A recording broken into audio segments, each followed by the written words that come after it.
Hello, everybody, and welcome back to another episode of the Five Door Media Podcast, your number one source for the cleaning industry to connect, learn, and grow.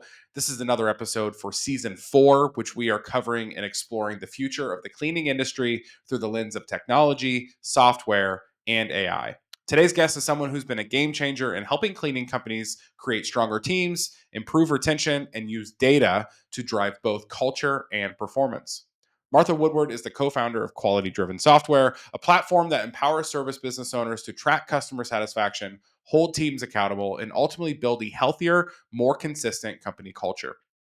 Through QDS, Martha has helped thousands of cleaning and service business owners shift from reactive to proactive leadership using scorecards, trend data, and employee feedback to make smarter, faster decisions. In this episode, we dig into how the best companies are using technology to solve people problems, why retention and quality are make or break metrics, and how AI might shape the next wave of performance management in the cleaning industry. Martha, welcome to the show. We're happy to have you with us. Thank you. Thank you, Drew. And during your introduction, I was thinking, ooh, I should put that in some of my marketing media. Oh, how So, about it, right? yeah, uh, The marketing guy gives I a good, know. marketing Yes, message. he would come Yeah. up with. I appreciate you being here. This is your second time on the show, so I appreciate you taking the time. You were actually on last season, which was our culture season. Mhm. So happy to have you back. And honestly, I think we're Thank going to have you. you even more times. You and Libby. Libby was on an episode the other day, and that was her third time on the podcast. And I say, you're like 2 appearances away from getting like your green jacket. Like SNL has, if you host SNL, you get like a 5-time host jacket or something like that. So we're gonna have to get something like that for this podcast too. Sounds good. Awesome. Well, let's dig into it. Tech and the human element, which I'm fascinated by just your career and like the little corner of the home service and cleaning industry world that you live in. QDS is all about, you and we were talking about before we started filming, which I thought was appropriate. QDS is all about using data to Mhm. improve culture and accountability for the teams inside of cleaning companies. And over the past year or so, I'm just curious, what shifts are you seeing in how cleaning companies are approaching technology?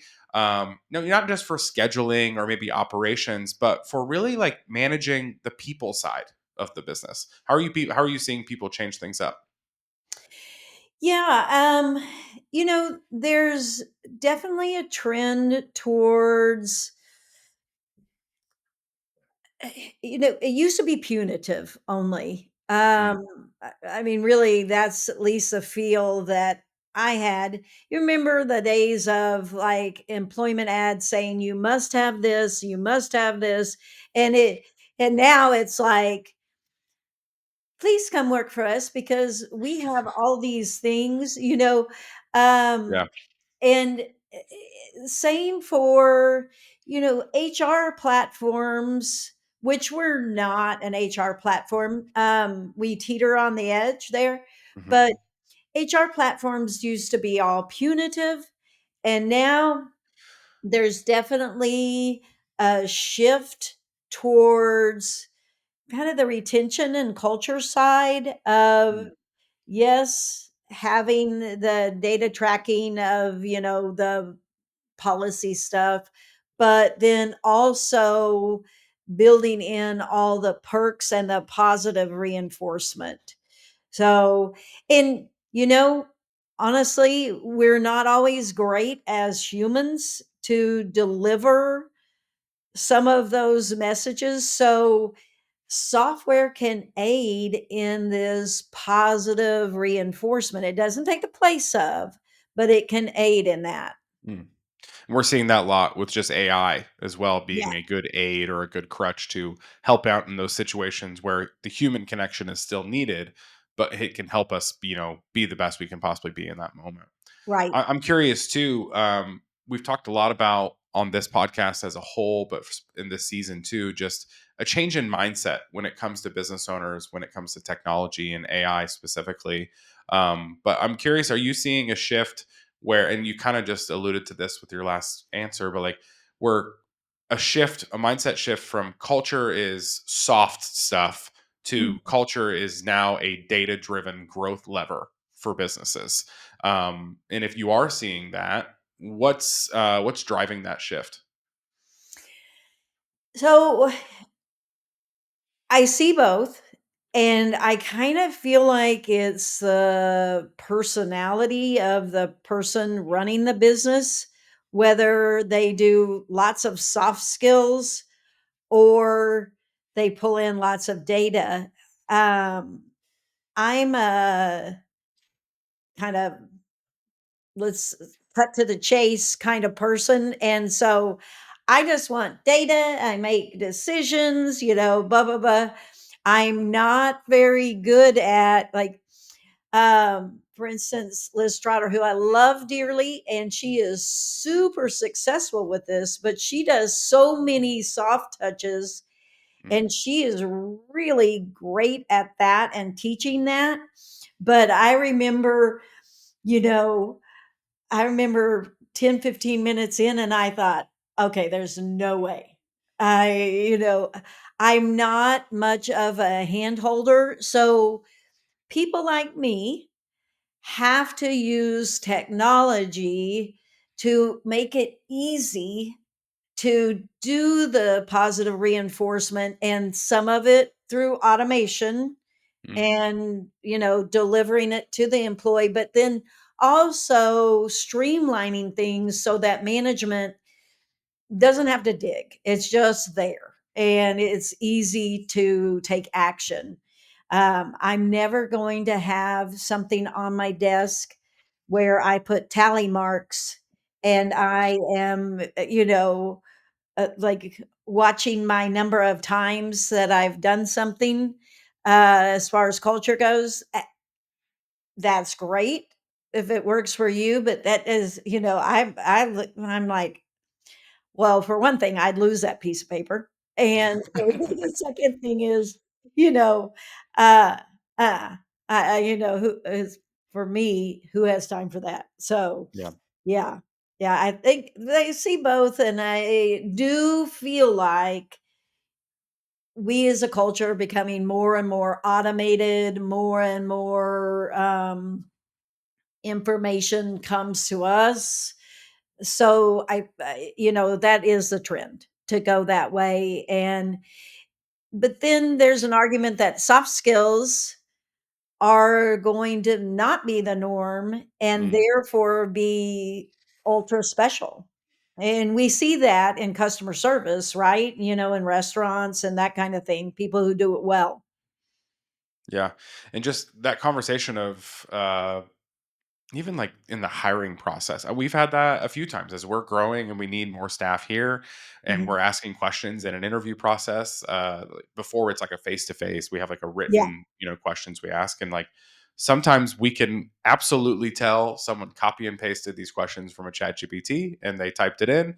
Yes. Some other times, we are seeing answers that might have been influenced by chat GPT but don't look like fully from an Right. AI software, and we've really battled with that internally. We're like, now there's a difference between lazy uses of Mhm. AI and creative uses of AI, Right. and especially in this new hiring process with how this can work. And I've battled back and forth of like what is a pro and what is a con, with it. Uh-huh. Is it I love that they're using tools that, I mean, that we use all day, in our Right. professional setting in our agency. We're big AI users. We've adapted so many things Right. that have made us, quicker and faster and better efficient, more efficient, providing a better service for our clients. So like there's a part of me that loves that they're leading into it in this interview process, but also there's that line where I'm just like, yeah, but who are you though? Like I don't want just a chat, answer. I want Exactly. you, even if it's inspired by AI. So I mean, I don't think we've figured out that line yet, but like those soft skills of being able to just have a conversation about what the job is going to be like, or even let's say they're hired. You do want to make sure, if you're in office with someone, they're not just going to have a chat GPT to answer any questions you have going on. So you want to make sure there's having those soft communication skills that are still present, but Mhm. also are open to the new technologies that are out there and can use those and I can understand them. Yeah. Yeah, and But in a way you have drawn a line because you've said, I would imagine you're not interviewing people who you can blatantly tell they took Yeah, copied and pastes, so there's your definite line. And yeah, I mean, we're all figuring that out. And I was just talking to somebody last week, this is about the interview process, which I know is in a future season, but sure. they were using a lot of video back and forth, Mhm. and ask a question and then the person would answer. And at first I was telling them, because they weren't getting enough applicants to come through the funnel process, and I was like, I feel like that's a barrier, and because you're making it harder. And then I went back and said, you know what? No, it's really not, because in these days, in the field techs have to use so much technology, and it Mhm. was actually part of our training pass fail process that they could use the technology, because Mhm. if not, they would just fumble, and it just didn't work. So yeah, it's in everything, and you just have to figure out what stays with your Sure. core values and delivers the results that you want. Yeah. And just what you're comfortable with too, I think, and that's something Yeah. that can fluctuate from person to person. Let's talk about what are the best doing when it comes to retention scorecards and like real feedback and how technology is kind of mixed into those worlds and those parts of the people part of the business. I think you've seen companies probably in your day go from chaotic to thriving. I think Mhm, actually I've heard you describe your old cleaning company like mhm, that before.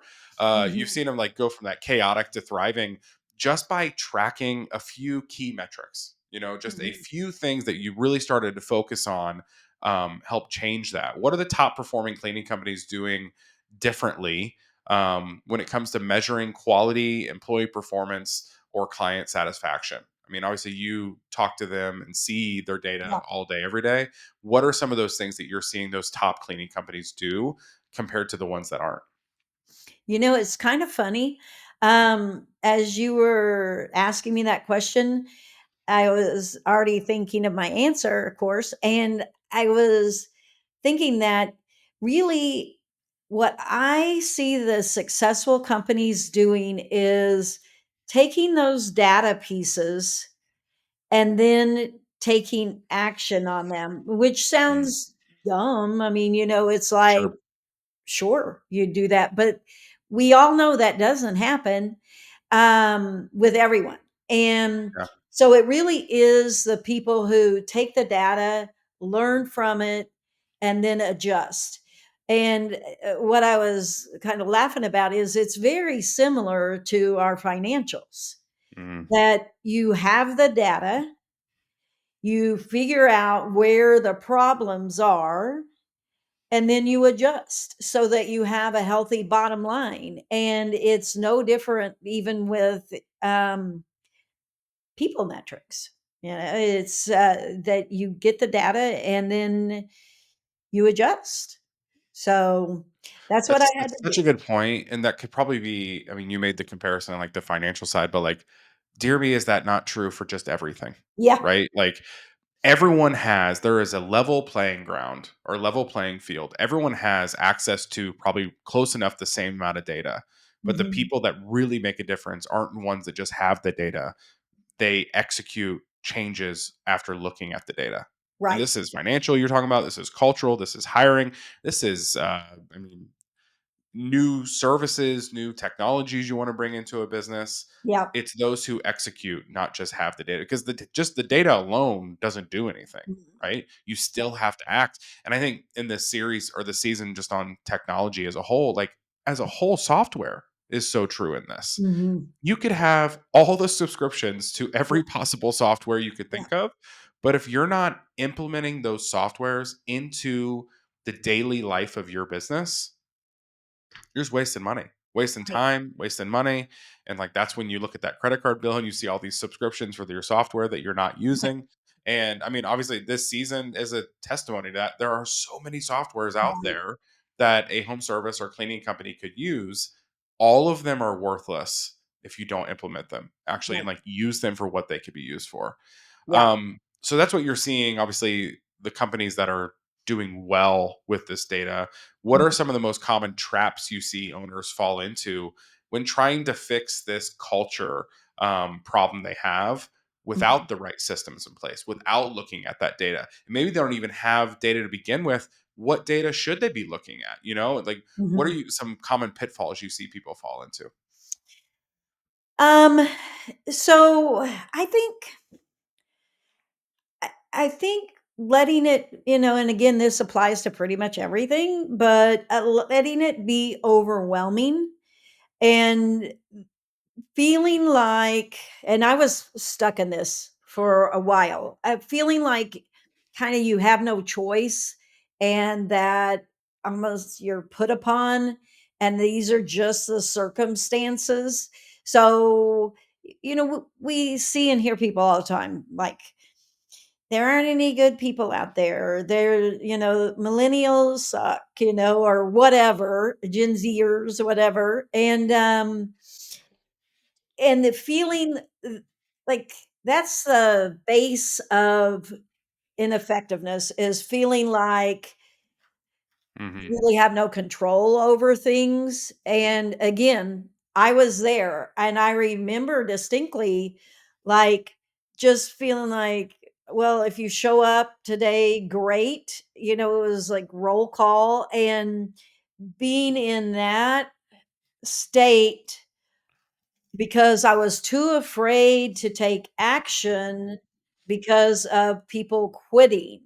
Mm, And, it feels very overwhelming and monumental, and you don't see a way out.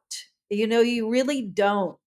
And the way out is through, as they the way say. out is through. Yeah. And so, the way out for me was, you know what, I've got to take action. And if we have this attendance policy and they were blowing through it, I had to start taking action. And there were things that I could, once I got my head out of the sand, there were things that I could do proactively, Yeah. be ready for when I did have to let people go, to adjust our schedule and so forth. But it's the only way, is going through.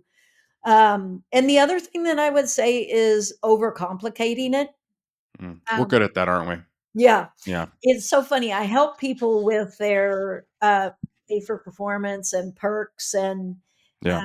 the promotion ladder, the career ladder. And it's so funny because people, they're trying to fix everything at once. And so maybe for to get that, exaggerating, but to get that $10 bonus, you need to Yeah. do these 10 things. And I'm like, they're going to stop before they ever start when they see Mhm. that list. You cannot make it so complicated.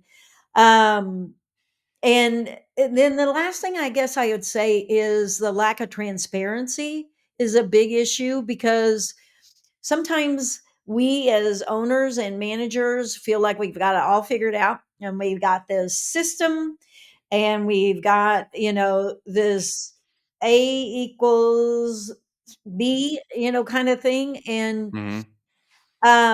the problem is we're not letting our employees in on how they get from A to B. And so therefore your strategies and your programs don't work. Um, Mhm. a good example is, I remember when I was interviewing someone one time, and um, uh, I was telling them about like all of the perks and the pay per performance items that we had there at the cleaning business. And anyway, I was explaining it to this girl, and she said, Oh, I like that, and, of course, on our walls, we had lots of charts, Sure. this and that, and, she said, "When I worked at the bank, we would get a bonus, a monthly bonus," she said, so, like, in October for an October bonus, November 15th, they'd find out if they got the bonus, and she said, "We would literally not know if we got it until November 15th." And she said, "By that time, I couldn't do anything about it. It felt like it Mm, was favoritism because I didn't know how you got the bonus and I didn't know how you didn't get the bonus. And therefore, I just stopped trying." yeah. And, you Which is the know, last thing you want is someone to just not try. Yeah. right.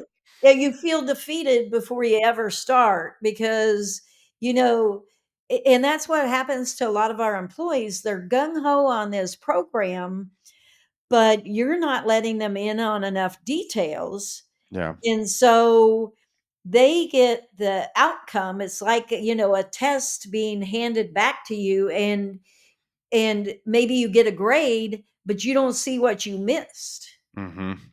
And so it feels very arbitrary. And, you know, a lot of people, it's not like it was secret. It's just that they're not sharing the details because they think the details, they feel like maybe it's just a waste of time in, the office, or that the employees wouldn't be interested in the details, but they are, and it is worth it. Yeah. And it's one of those like juice isn't worth the squeeze kind of thing too. Because I Yeah. think simplicity is very important when we're talking about that kind of thing too, for both sides. I Mhm. think employees want something that is clear and simple that they understand. I do A, I get B, Right, but also from the management side of the company too. You don't want to have like this crazy complicated program to provide benefits or bonuses like the bank example you were talking about, right. because then who's going to manage that? Who's going to be Yeah, checking scorecards? Who's going to be checking like all the data that goes into getting A equals B? So both sides need simple, right? yeah, And I think when we started this by saying like we are really good at overcomplicating things yeah, because we're unsure of all the different ingredients that go into that recipe. But it's just a classic example of like, keep it simple, stupid, right? right, Keep it simple for the business and the management and the operations, and keep it simple for the employee too. yeah. I want to focus into more just QDS, and let's talk about QDS, which is the Right. software that you've built. And I'm guessing it's evolved quite a bit since the early days of Mhm. its beginning. What is one maybe surprising way companies have used QDS, or how they're using it now, that you didn't expect when you first launched? And there's probably more than one, but Right. just what are some ways that you're seeing people use it that when Martha first started the software, that would have blown your mind that people would be using it that way? Yeah. So in the early days, really, it was we send a survey out and we get the results in. And the unique part about it was that customer satisfaction score, almost every other survey tool, is attached to only the client. But when it comes back, it's attached to the client and then whoever was on that particular job. And Hmm. so that's the core of it. And we can run reports off of the performance, etc. But um there I see people sending out surveys where they are doing like twice a year kind of Mm. office customer satisfaction surveys. Um, we've evolved into employee satisfaction surveys. And you know what I think is so funny is people have there's people who have adopted that and run with it, but I think it's really funny and enlightening to see that people are willing to survey their clients and get in those results, but boy, they do not want to survey their employees. Mm. So that's been kind of a funny thing. And you know, it's the same kind of principle. Believe me, I didn't want to survey my clients when I first started because I think I shared with you we Yeah. had 35% complaint rate when we started. And listeners, yes, I knew it was a problem. I was embarrassed to go in public with my shirt on. I mean, I didn't know. I can remember not wanting to go to Hobby Lobby one day because I had my logoed shirt. Oh my gosh. And I mean, I was feeling bad about things, but yeah, I also knew that I had to get a handle on, I mean, again, go back to your financials.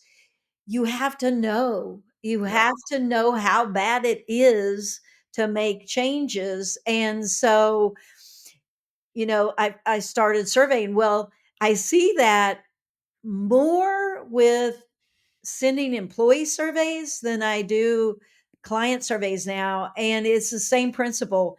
I always tell them, if you think your employees are not talking about what they're unhappy Mm. about, then you're wrong. And what don't Being you naive. know? Yeah. Don't you want to know? And they don't want to survey because they feel like they're just opening up the floodgates to gripe. But again, it's not like that's not being said somewhere, whether that's at home or coworkers or whatever. So that was surprising. When we started, I never really intended it to be, honestly, I don't think I intended it to be so much of a pay per performance software as Mm. it is. Um, And I don't really know why, because I absolutely use the data that way. But, and because that our super users use it, like build their culture around it for pay for performance, we have evolved into um, an HR component where we track the the like policy violations, the Yeah. absences and the breakage and all those things. And so now we have lots of charts that tell you, even some hiring data, which again is it's just evolved that way in that we know when a new employee starts. And the way that QDS works is that you're pulling data from whatever your scheduling software is. And so when that comes over in QDS, a new client or a new employee is automatically added to the database. First time the software sees that person Yeah. and identifier, they're added. So that's what in QDS is their start date. And it's generally really close to their actual start date. And then um, because they need to take them out of the system, we have their approximate termination date. And so we've started tracking some trends on like how your retention rate for employees, and also your like when people leave, like what the trends are for Mm. when people leave. um so that's been interesting.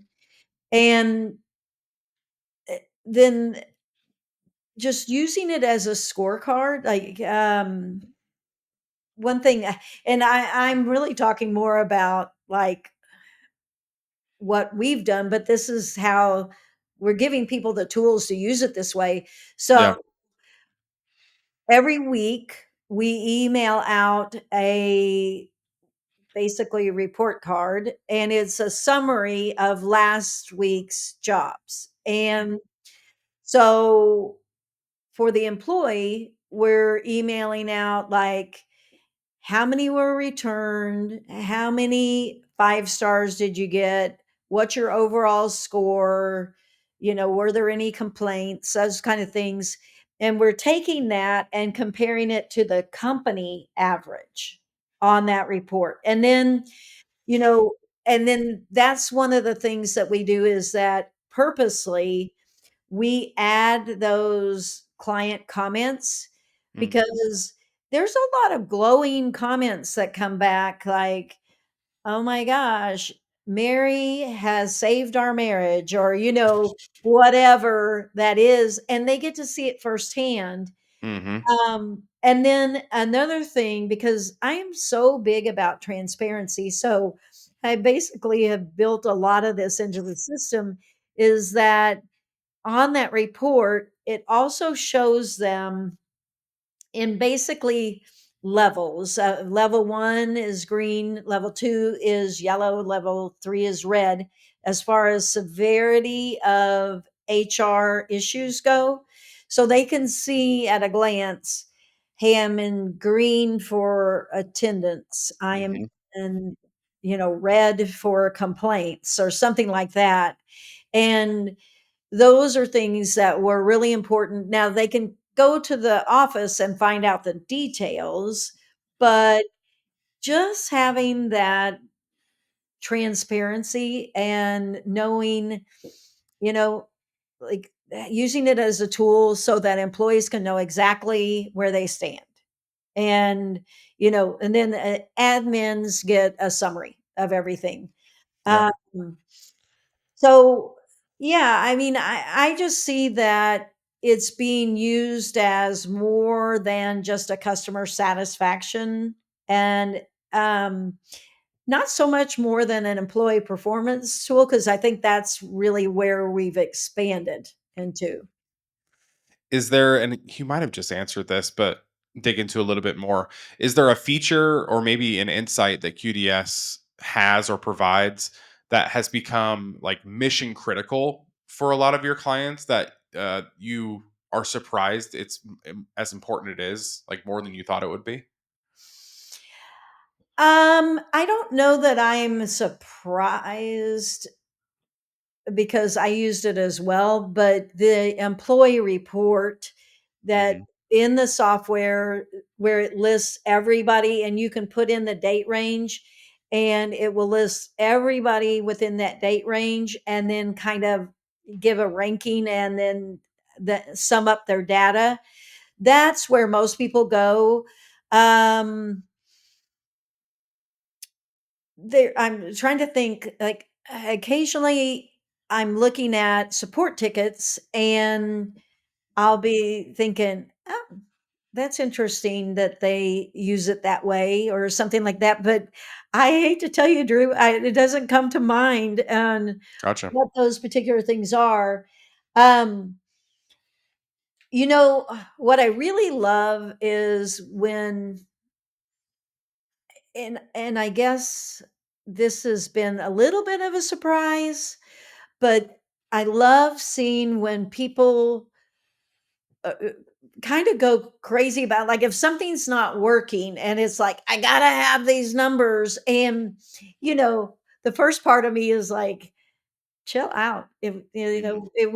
but then this next breath, I'm like, well, that's really cool that this is imperative that they get these Yeah. numbers so that they can run their business. I mean, how cool is that?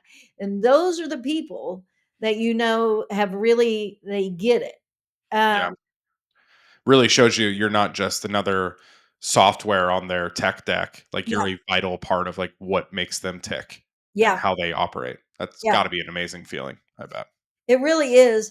I Yeah. wish there was a bigger percentage because, like, every software, um, there are people who only use this even Yeah. in our software, like, 10%, and Scratch the you're like, surface of it. Yeah. "How are you missing this really valuable piece?" Yeah. But yeah, it's really that's surprising to me when it's kind of like, you have to get this fixed today because I need these numbers for blah blah blah. And Yeah. you know, I'm surprised but then grateful, because Sure. that means it's a vital part of what you're doing, and I love it. Gotcha. Let's talk about AI and automation and just like the future of what this looks like. When you're looking at AI, and how it might shape things like employee feedback, review responsing or responsiveness, or even like predictive retention, what Mhm. gets you most excited, or if we're honest, cautious about Mhm. how it's applied in the cleaning industry? Yeah. Well, like everything, I hope AI doesn't replace the human element. Um, as far as like, I would hate to see AI do the feedback, like the coaching Mm, and things like that. And I know that it will do some of that, because there are absolutely people who use our software, um, so they never have to talk to their employee. I've had that had that said oh, to me geez. before, where they're This is like, great. I don't have to talk to an employee ever again. yeah, well, and it was about the disciplinary stuff. Our Yeah. software will move them through the phases, the levels of severity. So their comment was, "Oh my gosh, I don't have to talk to Have them those and hard tell them." And conversations. I was Yeah. like, "Well, I mean, I guess technically no, but yeah, you should." Um, so I would hate for AI to do that, like, Sure. and it would be an easy thing to do where that employee moves from level 1 to level 2, and then AI sends something off to them for them to sign, and then um, tells them the next consequence. Yeah. It would be so easy to program that in, but never say never. But I have zero plans in doing that, because I just don't think a successful company should do that. And, Gotcha. you know, um, but for instance, I mean, we are using AI to build an employee app, and we are planning to put some AI into. I go into their account and I will say, "Hey, I honestly would pay attention to this number. Maybe it's the percent of excellence or something like that." We have some benchmarking tools, but Sure. we could absolutely use AI for coaching the management team, and just saying, kind of blah, blah, blah. I would be paying attention to this, and this is how, these are some changes you can make. So that's a really positive thing, so that we don't have to have a million 1 hour calls on how to Yeah. fix it. But I would love if, like, I think the perfect solution is to work with a recruiting software. And as I say this, yes, I have started these talks, but I would love to work with a recruiting software. They've got their data from the hiring side, and Hmm. I've got the actual performance data. And when you're hiring, you're zeroing in, trying to ask questions about quality. You're zeroing in, like, their Sure. level of detail and all those things.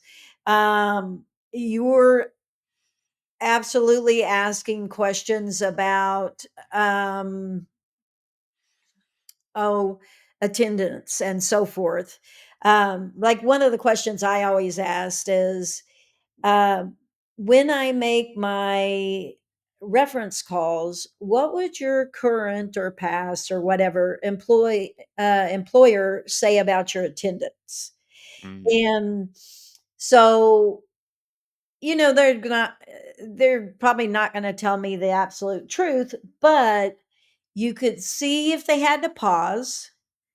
You could see if they did the kinda look like, coming Yep. up with an answer, and so we had a grading system for that, and we did record our interview, um, and so we would go back and we didn't do this till the later days that I had the business, but anytime, somebody didn't work out for attendance or quality, I wanted to go back. Mhm. And because, I got to where I didn't do the interviews, but when somebody didn't work out, then I wanted to go back and I wanted the person who did the interview to go back and look at that question or those questions. Yeah. I would love for QDS to be that resource because, we keep the attendance data, we have the quality data, we have other things, and we're also getting their length of employment, Yep. um, all those things. And so that's where I see AI being super helpful on that. I love that. Yeah, it's Yeah. just using, I mean, it goes back to what we're saying, like, you have access to all this data, and if you're Mhm. able to partner up with other companies that have corresponding data or close, like, data that would make sense to combine together to even get the bigger picture, Mhm. having that data is one thing, but then using it for the greater good is another thing. So that Yeah, makes all the sense in the world. I think it would just really make that front end funnel smarter. Yeah, And then because I'm guilty of it too. So many times we hire off of a personality, like yeah, if we liked them or not, if they presented. But I know we've all been burned by that person who interviewed sure. really well.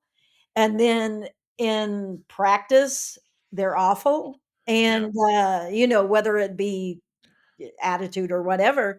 And, so, The yeah, old personality mixing the hires. They're 2 real. would Yeah. be yeah, I think that's the future. I really do. Makes sense. I love that. Let's talk about leadership in this world, and leadership in the tech world and the software world mixed with like this culture world. I think you've always been an advocate for tough love leadership. Mhm. Maybe not always, but you learned, Yeah, that's the only way through is through, right? yeah. It's tough love leadership, combining, empathy, but also with accountability. Mhm, What role do software companies like QDS play in helping business owners lead better and mhm. not just track better? Yeah.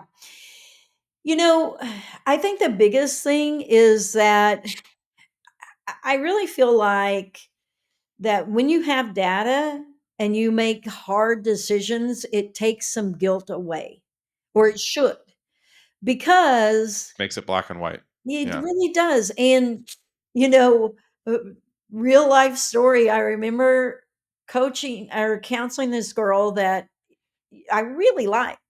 Personality wise, she was really fun and I liked her. But man, and I don't remember what it was, whether it was absences or quality. Those were our two biggest things. But Yeah. um, anyway, I was working, I was talking to her and we were probably in the yellow or red. And I'm like, man, I hate to do it, but and I might have been having to let her go, but I said, but the darn policy says blah blah blah blah, blah. And then I laughed. I go, well, I did write the policy, but I said, I have to enforce the policy. And Yeah. that instance made me understand that when you have the data and you have everything very transparent and outlined, it really has taken it off your hands, and all you're doing is following the recipe. Yeah. And unlike in my early, very chaotic, awful days where, basically, I've had it. This is it. I am letting you go, kind of thing.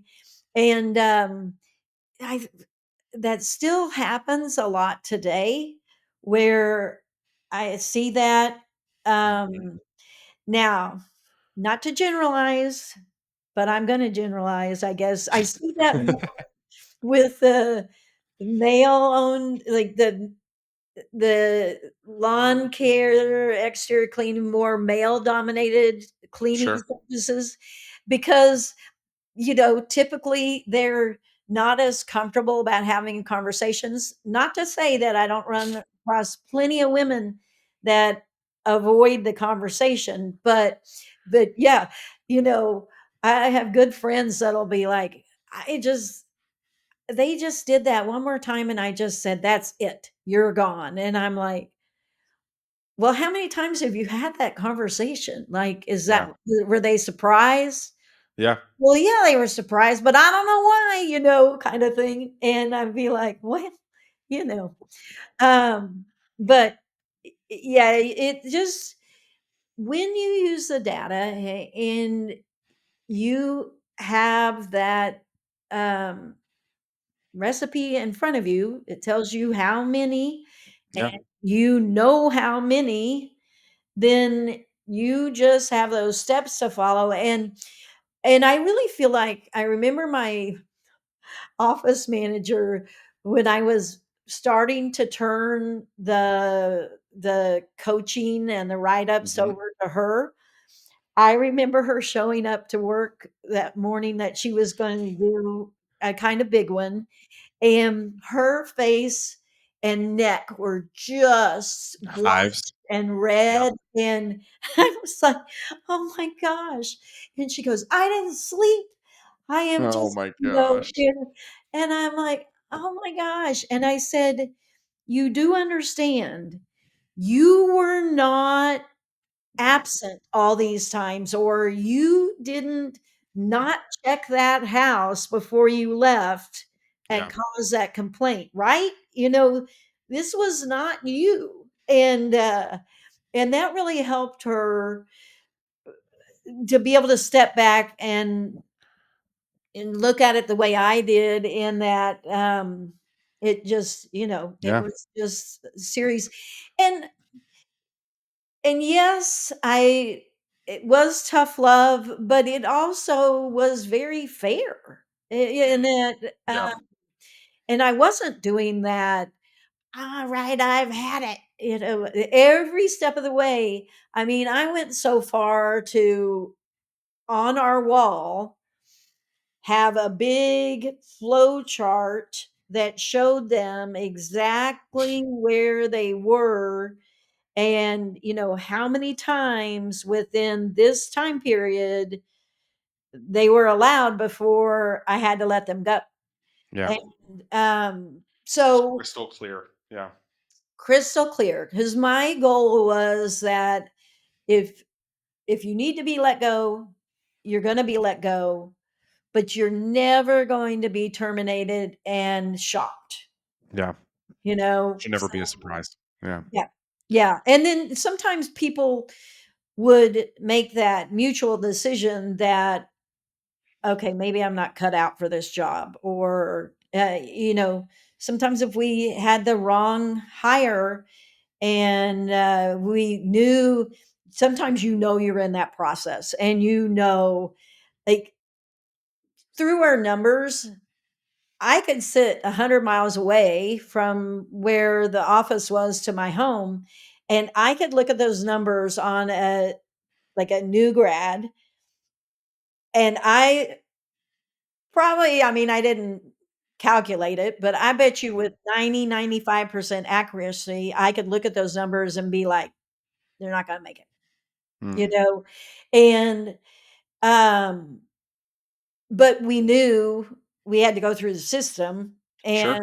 and do that. And so sometimes when you're doing that, then it helps them too because they just know, hey, I'm never gonna put out the effort that they want me to, or you know, I I need a job where I can call out on a whim and they're okay with that. And that was not Mhm. us. And so, yeah, I think it's fair to both parties. I really do. And I think it's kind of courageous but transparent leadership, and Yeah. that, you're fair to everybody. Just speaking of leadership, I think you're in such a cool spot at like this intersection of human dynamics and technology, right? Mhm. It's just a unique spot for a lot of people. How do you personally stay ahead of, what business owners are really needing, what data is important to them, how to read the data, how to use that data to take the next step to make things better, while also pushing them towards new ways of thinking? Like, Yeah. how do you personally stay ahead of all of this?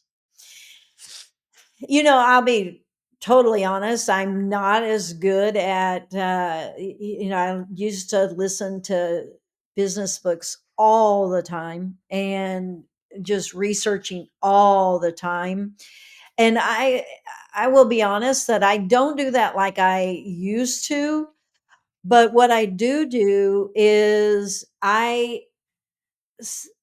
in enough Facebook groups and I do enough demos. I've held on to that, um, where I could pass off the demos to people. And the other thing that I do is when somebody signs up for QDS, I tell them, I need you to have at least a month's worth of data. And then we're going to meet again, and then we can talk about how you use this data.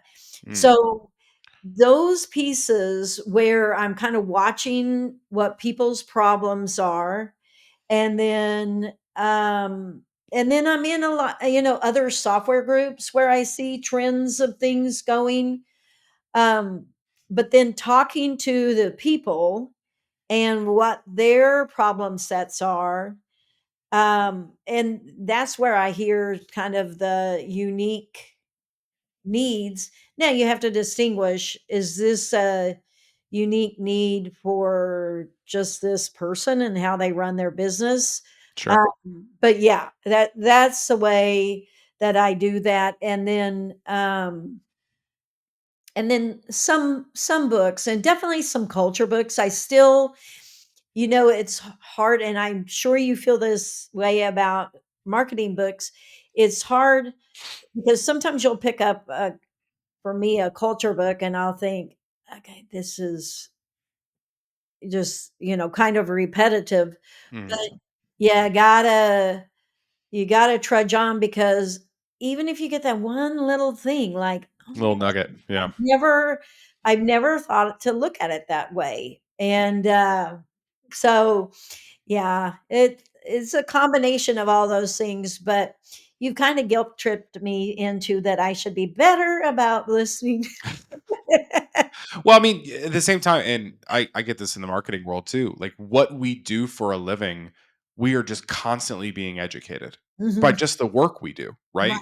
I mean, data on the marketing side and seeing marketing trends that are happening. Like we get educated on what's currently happening just by doing our jobs so Right. much. I mean, now something I've loved in the past, 6-ish months is doing this podcast. Like Mhm. have said multiple times on this show, like I selfishly gain Right. so much from just being in the room with these conversations. Like, yes, I like prepare and I come up with questions and lead the conversation, but like I selfishly gain so much because I get to learn from Right. people in the industry.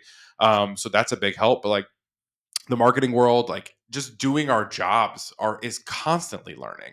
And I Yeah. think that's a great job of any entrepreneur or business owner, is like to have that practitioner mindset where you're always testing, you're always looking at what data is coming back to you, and if testing what your response is to that data and then seeing what it does. And the job alone educates so much. Same thing with you. I mean, all the data that you see all day every day Yeah. from the people who use QDS, you're constantly learning what's working and what people are doing differently and how that changes things too. So, yes, ongoing education is obviously important, especially in the world we're living in where things are changing as quickly as they are. But at the same time, you and I are lucky that both of our jobs and what we do for a living, we're constantly just being educated doing our jobs. Right. And our clients are also getting more educated. So Yeah. sometimes, sometimes we'll have like a prospective client or a current client come and ask for something that maybe I would have never thought about. But then when they ask for it, I'm like, that really is a great idea. So sometimes our enhancements definitely come from people saying, yeah, I really would love for it to do this or give me this data. So, yeah. Yeah. So good. Yeah. All right. Let's end on this. I've been doing this lately on some episodes and I really like it. I'm calling it like the elevator speech. The case for culture systems, right? Let's say you're a cleaning company owner, walks into an elevator with you. You've got 60 seconds with them and they're skeptical. They're not sure if investing in culture or quality tracking tool is worth it. You've got 60 seconds with them. How do you convince them that tracking performance and feedback is not something that is optional if they're looking to grow? So usually I hit them with the financial side that if you use this software to save one client, you paid for the software. And then I hit them with the emotional side of it because many people come to me feeling a little bit like I did. And I tell them with the data, it makes your decisions so much Mm, clearer and that it really shifts the responsibility from management being the one that has to take the action to the employee having to take the action and then you just make decisions off of that.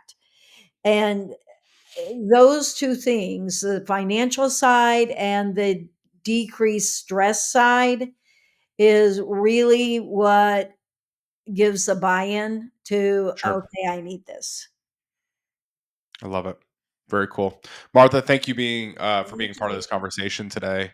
Really appreciate it. Thank you for sharing your perspective, which I said that you just have a fascinating perspective, just this crossroads of people and technology and the good work that QDS is doing for so many cleaning companies out there. Before we close, what's the best place for listeners to connect with you or learn more about QDS software? Probably the best place is support at qualitydrivensoftware.com. And if you need to talk to me personally, then um, they'll get me to come in and answer that email. If you want to schedule a demo, that's the road to schedule a demo. And that's where my accountability people are. My emails, yeah, it's a mess. So that email. Hey, that's So, transparency that we're talking about. That's good. yeah. So, Very cool. all Love it. right. Thanks. Well, hey, if this episode hit home for you, I do know one thing about the cleaning industry is that it is a very tight knit industry. Share it with a fellow business owner that you know who's maybe struggling with turnover, quality control, or team accountability, and is looking for maybe a piece of technology that can help them in those areas of their business. Remember, culture just isn't something that's fluff. Culture can be a system and it can be measured. Thanks for tuning into the Five Door Media Podcast. We'll catch you next time.